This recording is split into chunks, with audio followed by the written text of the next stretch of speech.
يا حامل القرآن قد خصك الرحمن. الحمد لله والصلاة والسلام على نبينا محمد مصطفى وعلى آله وأصحابه أجمعين. السلام عليكم ورحمة الله وبركاته. درس امروزه سوره فلق.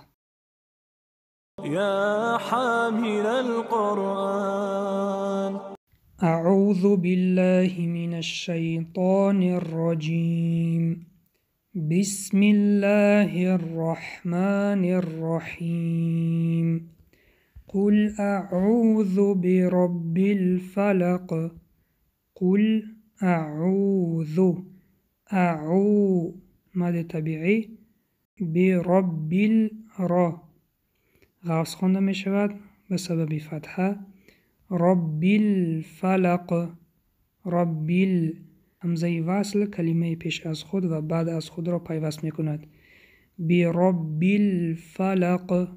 فلق حرف قاف در وقت ایستادن کسرش به ساکن مبدل می گردد که حرف قلقله می باشد. من شر ما خلق. بعد از حرف نون حرف شین آمده است، در اینجا اخفا می باشد. من شری حرف را باریک خوانده می شود به سببی که با کسره آمده است. ما مد طبیعی. خلق خا حرف استعلا است، غوص خوانده می شود. خانه خا. خلق قاف در وقت ایستادن فتحه به سکون مبدل می گردد، در اینجا قلقله می باشد. آیت بعدی و من شر غاسق اذا وقب. و من اخفا زبان را در کام نمی رسانیم. اعتبار ده در وقت اخفا زبان در پایان می ایستد، سری زبان را در دندانهای پایانی پیش می رسانیم. و من شری را با کسره باریک خوانده می شود. غاسقین غا حرف استعلا غوص خوانده می شود. غاسقین قاعده اظهار روشن می خوانیم. اذا مد طبیعی دو حرکت می کشیم. وقب قاف حرف استعلا غوص خوانده می شود و حرف ب حرف قلقله می باشد. وقب. آیت بعدی و من شر النفاثات فی العقد. و من قاعده اخفا شری حرف را باریک خوانده می شود به سبب کسره.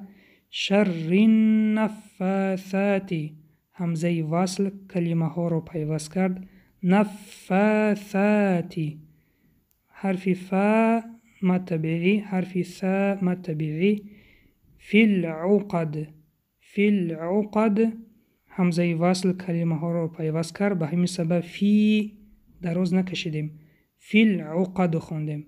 عقد حرف قاف حرف استعلا غوص خونده می شود. قانه قا. عقد حرف دال حرف قلقله.